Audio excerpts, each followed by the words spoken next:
예레미야 2장부터 6장까지를 예레미야의 첫 번째 설교다라고 생각하는 사람들이 있습니다. 그래서 우리가 2장부터 6장까지를 묵상할 때 따로따로 묵상하기보다는 한 편의 설교를 우리가 읽고 있다라고 생각을 하면서 살펴보시면 좋을 것 같아요. 세부적으로 보시면 2장 1절에 보면 여호와의 말씀이 임했다라고 설교의 시작이 되면서 이 청년 때의 인애와 신혼 때의 사랑이 언급되고 있습니다. 그런데 3장에 보면은 이혼에 대한 이야기가 나오는 것을 보며 이 2장의 연애와 결혼, 그런데 3장에서 이혼으로 이어지기까지 이 가정이 하나님과 이스라엘 나라라는 이 믿음의 가정이 얼마나 큰 상처를 겪고 있는가를 하나님이 말씀하고 있는 것이다 라는 사실을 우리가 염두에 두면서 생각을 하며 묵상을 했으면 좋겠습니다. 오늘 말씀을 통하여 제가 몇 가지 묵상하게 되었는데요. 첫 번째로는 예배에 대해서 우리가 경각심을 갖고 있느냐라는 사실이었습니다. 4절에 보면 야곱의 집, 이스라엘의 집, 모든 족속들아 여호와의 말씀을 들으라 라고 이야기를 하면서 이 말씀의 범위, 이 고발의 범위가 야곱의 집, 이스라엘의 집이라고 불리는 모든 사람들을 대상으로 하고 있다라는 사실을 이야기하고 있습니다. 그리고 8절에 보면은 제사장들은 이라고 이야기를 하고 있죠. 그리고 율법을 다루는 자들은, 관리들도, 선지자들은 이렇게 이야기를 하면서 당시 이스라엘의 예배의 삶 가운데 가장 탁월하다라고 이야기했던 사람들이 얼마나 잘못하고 있었는지를 그리고 있습니다. 그래서 오늘 새벽에 이와 관련된 글을 읽던 중에 어떤 분은 이걸 수평적으로는 모든 사람들을 향하는 하나님의 고발이고 수직적으로는 가장 탁월하다라고 이야기하는 사람까지도 하나님께서 고발하고 계시다라는 글을 읽은 적이 있어요. 맞습니다. 우리의 삶 가운데 모든 사람 애누리 없이 점검받아야 되는 부분이 있는데 그건 바로 무엇이냐? 예배에 대한 부분이라는 거예요. 지금 이 사람들은 예배를 드리고 있다라고 생각했지만 하나님의 입장에서 봤을 때는 전혀 예배자의 삶이 아니었다라는 거죠. 그게 왜 그런가? 2절에 보면은 인애, 사랑을 기억하는데 그것이 바로 어떤 모습이냐? 씨 뿌리지 못하는 땅 그 광야에서 나를 따랐던 것이 인애와 사랑이었다라고 이야기를 하는데 이게 없어졌기 때문이라는 겁니다. 예를 들어보자면 부부관계 안에서 내가 당신한테 아침밥도 차려주고 저녁에 잘 때 이불도 깔아주고 당신이 벗고 간 옷도 빨아주지 않았냐? 라고 이야기하는 사람이 있다면 그게 아니라 나는 사랑을 바란 것이다. 그냥 너 할 일만 하고 방으로 틀어박혀서 다른 사람들이랑 히히덕거리는 소리를 내가 그 전화 소리를 듣고 있는 게 얼마나 힘든 일이었는지 아느냐? 라고 이야기하는 듯한 그 뉘앙스로 하나님께서 지금 이스라엘 백성들을 고발하고 계시는 거죠. 너희가 나를 위하여 뭘 했는지가 중요하지 않다. 마치 예수님께서 종말에 대해서 이야기를 할 때 주여 저는 주의 이름으로 말씀을 전하고 주의 이름으로 사람을 낫게 하고 주의 이름으로 이런 일을 했습니다. 하지만 주님께서 말하죠. 그런데 난 너를 알지 못한다. 그게 너의 문제다. 이게 우리의 문제일 수 있다라는 겁니다. 일주일 동안 교회 일은 열심히 할 수 있을지 몰라요. 하지만 주님과의 교제는 전혀 없으면서 교회라는 조직을 유지하기 위한 일, 혹은 교회라는 사람들 간의 모임에서 나의 입지를 다지기 위한 일을 하는 것에 매진한다면 그것은 예배자가 아니라 그저 그냥 일꾼에 불과하다라는 겁니다. 혹은 정치인에 불과할 수 있다라는 거죠. 하나님께서 오늘 우리에게 말씀하고 계십니다. 내일도 예배가 시작된다. 이 예배가 어떤 예배로 드려지느냐가 일주일 동안 너의 인생에 있어서 굉장히 중요한 시간이 될 걸 나는 알고 있어. 야곱이 누굽니까? 축복 달라고 하나님 바짓가랑이를 붙잡고 늘어지던 사람이었습니다. 하나님이 가겠다고 하는데도 나 모르겠고 나 복 주지 않으면은 하나님 안 놓는다라고 애를 쓰면서 붙잡고 있어서 결국은 하나님이 네가 나 이겼다. 그래 내가 복 줄게. 그러니까 이제 넌 나랑 이긴 사람이니까 이스라엘이라 부르겠다. 이게 야곱과 이스라엘의 핵심이거든요. 그런데 4절에서 얘기하고 있는 겁니다. 야곱의 집과 이스라엘 집의 모든 사람들아. 야, 너희 그런 사람들이지 않았냐? 나 죽어도 안 놓고 환도뼈 골반이 부서질 때까지 나한테 예배하겠다라고 나를 복달라고 이야기했던 예배의 백성이 아니냐. 그런데 그 진심이 어디 갔냐? 그리고 2절에 보면은 그 씨 뿌릴 수 없는 땅, 그 광야에서 나를 따랐던 게 너의 사랑이지 않느냐. 그런데 너희는 그 아무것도 이룰 수 없는 그 땅에서도 나를 믿으며 끝까지 말씀의 씨를 뿌렸던 게 이스라엘 백성들인데, 그 광야를 걸어가던 말씀의 씨앗을 마음에 담고 살아갔던 이스라엘 백성과 달리 너희는 눈에 보이는 씨만 어떻게 하면 잘 뿌릴 수 있을까 고민하는 가나안 이방 족속과 전혀 다른 게 없구나. 이게 오늘 말씀의 핵심이라는 거예요.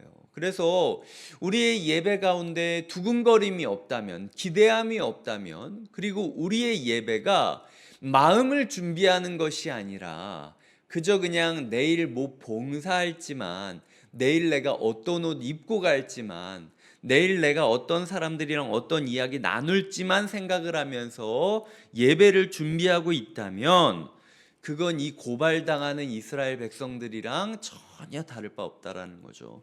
그런 성령님 앞에 우리가 8절에서 말하듯 하나님 제가 제사장입니다. 제가 목사예요. 하나님 제가 율법을 다루는 사람입니다. 제가 순장입니다. 하나님 제가 관리입니다. 제가 봉사팀장이에요. 하나님 제가 선지자들입니다. 제가 교사예요. 뭐 오만 이야기 해봤자 하나님은 소용없다. 차라리 예배에 대해서 마음 먹고 기대하며 나아가는 주일학교 아이들이 너희보다 훨씬 낫다. 너희 부끄러운 줄 알아야지. 이게 하나님께서 오늘 우리에게 말씀하시는 교훈이라는 거죠. 요번 주 이제 아내는 이제 어머니와 함께 있기 때문에 저랑 아이랑 이제 둘이 같이 있을 때가 굉장히 많은데, 한 주간 저희 아이가 뭔가 잘못된 행동을 하려고 하면은 제가 꼭 이야기한 게 수련회 이야기였습니다. 네가 어린이부 수련회를 이제 가는데 컨디션 관리를 잘해야 돼. 그러니까 이거 쓴 약이지만 잘 먹어야 돼. 네가 덥지만 에어컨 잘 쐬지 말고 감기 걸리지 않게 이불 잘 덮어야 돼. 너 이러다가 수련회 못 가면 얼마나 서운하겠니?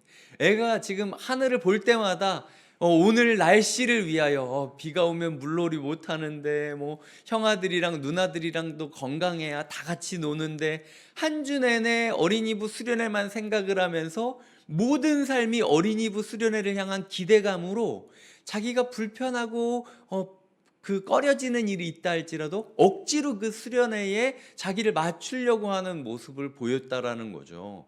그런데 제가 이 모습을 보면서 한 주간 제가 예배를 인도하고 주일 설교를 준비하는 사람이지만 이 아이가 이 시간을 기대하면서 삶을 조율하는 것만큼 내가 조율되고 있는가? 내가 제사장, 율법, 관리, 선지자, 이 예배와 이런 일들을 기능적으로만 접근하고 준비하고 있는 건 아닌가? 나의 예배 가운데 그 청년 때에, 연애할 때의 인애, 그리고 신혼 때의 사랑이 그 이 아이가 이 첫 번째 수련회를 가기 위하여 두근거리는 마음을 가지고 있는 것처럼 내 삶이 진짜 두근거리고 있는가? 라는 생각을 하게 되었다라는 겁니다. 하나님께서 오늘 우리에게 말하고 있는 거죠. 내가 너희와 처음 사랑을 나누었던 그때의 그 사랑을 회복하고 싶다. 그게 내일 예배였으면 좋겠다. 하나님께서 오늘 우리에게 예배를 점검하기를 원하신다라는 겁니다. 이 성도님들 연애한 이야기들을 들으면 뭐 어떤 분들은 서울 시내에 순환 지하철이나 순환 버스를 타면서 데이트했다라는 이야기를 하기도 하고, 아니면은 서로 간의 집이 너무 먼데 그 먼 집을 바래다 주면서 있는 것도 너무 행복한 시간이었다라는 이야기를 해요. 근데 지금 결혼하고 나고서는 어떻게 됩니까? 라고 물어보면요, 그렇게 종점에서 종점까지 가는 것도 행복했던 사람인데 이제는 배우자를 위하여 슈퍼 나가는 것도 귀찮다고 얘기하는 게 우리의 모습이라는 거죠. 하나님이랑 우리의 관계가 그럴 수 있다라는 겁니다. 그렇게 그저 난 내 할 도리 다 했습니다, 그러니까 자꾸 저한테 뭐라고 하지 마시고 저한테 좀 자유 시간을 주세요 라고 이야기하는 그런 삶이 우리의 삶인가? 하나님께서는 그런 우리에게 나는 나의 가장 큰 자유를 너와 함께 하는 데 쓰고 싶은데 라고 이야기하시는 하나님의 진심을 받는 시간이 되어야 된다라는 거죠. 이것이 우리가 첫 번째 나눠야 될 묵상이고요. 두 번째 우리가 기억해야 될 구절은 13절입니다. 내 백성이 두 가지 악을 행하였나니 곧 그들이 생수의 근원되는 나를 버린 것과 스스로 웅덩이를 판 것인데 그것은 그 물을 가두지 못할 터진 웅덩이들이니라 라는 구절입니다. 제가 예전에 대학생 때 이 구절을 읽고 나서부터 정말 지금 뭐 수십 년째 이 구절이 제 마음 가운데 계속 맴돌고 있어요. 이거를 제가 어떤 식으로 설명을 해야 잘 설명할지 아직도 답을 찾지 못했습니다. 그런데 이 두 가지 내용, 생수의 근원인 나를 버린 것, 그리고 터진 웅덩이를 안간힘을 써서 만드는 것, 저는 이게 예레미야가 이야기한 인간의 모습 중 가장 정확한 인간의 모습이라고 생각을 해요. 그래서 이 13절을 학자들은 예레미야가 왜 이스라엘이 언약을 어겼다라고 고발하고 있는가, 그 근거가 이 13절이라고 이야기를 하고 있는 겁니다. 그래서 아직 제 능력이 부족해서 이 구절을 잘 설교할 수는 없지만 우리 마음 가운데 이 구절을 항상 맴돌게 했으면 좋겠어요. 생수의 근원인 하나님을 버린 게 문제라는 겁니다. 그냥 내가 내 호수관을 딱 거기다가 갖다 대기만 하면 되는데, 내 뿌리를 시냇가로 딱 갖다 대기만 하면 되는데 그걸 안 한 게 죄라는 거예요. 그러니까 우리의 삶 가운데 하나님을 가까이 하는 것이 복이고, 하나님을 가까이 하지 않고 내 믿음의 뿌리를 하나님께로 닿게 하지 않는다면 그것은 가장 큰 죄라는 거죠. 동시에 헛수고하지 말라는 겁니다. 예전에 이 이스라엘 시대의 사람들은요, 이 빗물을 가둘 데가 없다 보니까, 물이 부족하다 보니까 돌멩이나 이런 것들을 조금 퍼내가지고 쪼개가지고 약간 물탱크처럼 만들어서 빗물을 받아서 생활하기도 했다라고 읽은 적이 있습니다. 그런데 이게 오래되면요 다 말라서 사라지거나 아니면은 고인물이기 때문에 좀 썩기도 하고 그러기도 하고, 또 여기서 보면 터진 웅덩이라고 하잖아요. 이렇게 담아 놓으려고 그랬는데 금이가 있으니까 아무리 빗물이 담겨져도 이렇게 빠질 때가 많다라는 거죠. 우리의 신앙생활이 웅덩이 만드는 신앙생활이 아니냐 점검해야 된다라는 겁니다. 웅덩이가 뭡니까? 하나님 언젠가 한번 비 내려주세요. 언젠가 한번 수련회 때 은혜 주세요. 제가 이 수련회 받은 은혜를 웅덩이로 만들어 가지고 그거 몇 년 동안 제가 먹고 살고 알아서 하겠습니다. 아니면은 하나님 제가 뭐 제자 훈련 받게 해주세요. 이때 힘들어도 이 웅덩이로 그래도 몇 년을 살 수 있지 않을까요? 생수의 근원 대신 하나님께 뿌리를 닿지 않으면요 다 터진 웅덩이라는 거예요.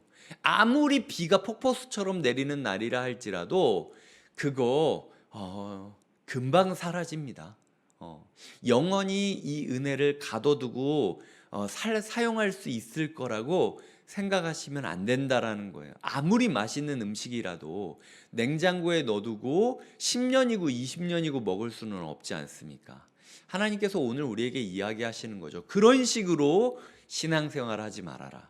어쩌다가 받는 은혜로 1년, 2년 날로 먹으려고 하지 말고 훈련을 통하여 너희의 삶을, 이게 멀쩡한 나무가 뿌리를 만들어서 시냇가로 뿌리를 닿는다라는 게 얼마나 고통스러운 일이겠습니까? 우리가 아픈 모습에 생살이 찢어졌다가 생살이 돋는 그 과정도 엄청나게 어려운 과정이잖아요. 근데 없던 뿌리를 자라게 해서 닿게 하는 게 얼마나 어려운 일이겠습니까? 그래도 필요하다라는 거예요. 그렇게 안간힘을 쓰면서 생수의 근원이신 예수 그리스도에게 우리의 삶을 대기만 하면 우리의 삶이 바뀔 수 있다라는 거죠. 우리의 신앙생활의 패턴이 터진 웅덩이 패턴인가? 아니면 고통스럽더라도, 보이지 않더라도, 사람들이 느끼지 못하더라도 서서히 뿌리를 뻗어가고 있는 신앙생활을 하는 것인가? 이 우리의 신앙생활이 어떤 모습인지를 점검해야 되는 하루가 되어야 된다라는 거죠. 그래서 우리가 어쩌다 받는 은혜만 사모하면서 터진 웅덩이 끌어안고 사는 생활이 되지 않기를 기도하는 하루가 되어야 된다라는 겁니다. 말씀을 맺겠습니다. 내일도 예배가 오죠. 그 예배를 어떤 마음으로 우리가 맞이하게 될지 한번 점검해 보시고, 수평적으로는 모든 사람, 수직적으로는 선지자, 제사장, 관리, 율법 맡은 자, 어떤 사람이라 할지라도 바른 예배자로 살아가고 있는지를 검증받는, 이것이 내가 무엇을 했다, 그러니까 나는 예배자다, 이게 아니라 내 마음이 첫 마음인지를 점검하는 하루가 되어야 된다라는 거죠. 동시에 우리의 신앙생활에 패턴이 바뀌어야 됩니다. 언제까지 터진 웅덩이 끌어안고 어쩌다가 부어지는 폭포수 같은 은혜만 기다리면서 그냥 하늘 쳐다보는 삶이 아니라 땅 밑을 쳐다보면서 보이지 않는 곳에서 영적 뿌리를 뻗어가는, 그리하여 시냇가에 심은 나무가 되어가는 하루가 되어야 된다라는 거죠. 그냥 잘 보이지 않아도 그게 우리가 사는 길임을 기억하시며 믿음의 뿌리를 뻗어가시길 주님의 이름으로 부탁드립니다. 기도하시겠습니다. 하나님 아버지, 연애와 결혼으로부터, 신혼으로부터 시작하는 그 사랑을 회복할 것을 하나님이 말씀하신 것을 우리가 보게 됩니다. 우리의 마음이 주님과의 첫사랑을 회복하는 삶이 되게 하여 주시옵소서. 우리의 예배 가운데 간절함이 있게 하여 주시고, 하나님, 내 뼈가 부러질지언정 하나님 붙잡고 늘어지겠습니다라고 이야기하는 야성과 열정이 존재하는 예배되게 하여 주시옵소서. 하나님, 우리의 신앙생활의 패턴을 점검하며 하나님, 보이지 않는 곳이라 할지라도, 느껴지지 않는다 할지라도 뿌리를 뻗어가는 하루가 되게 하여 주시옵소서. 자꾸 위만 쳐다보면서 웅덩이만 짱짱 파내며 터진 웅덩이를 끌어안고 사는 삶을 포기하게 하여 주시옵소서. 그리하여 우리가 예배자가 되어 우리가 노력하지 않아도 우리의 삶에 공급되는 성령의 생수를 감사해야 하는 하루 되게 하여 주시옵소서. 감사하고 예수님의 이름으로 기도드립니다. 아멘.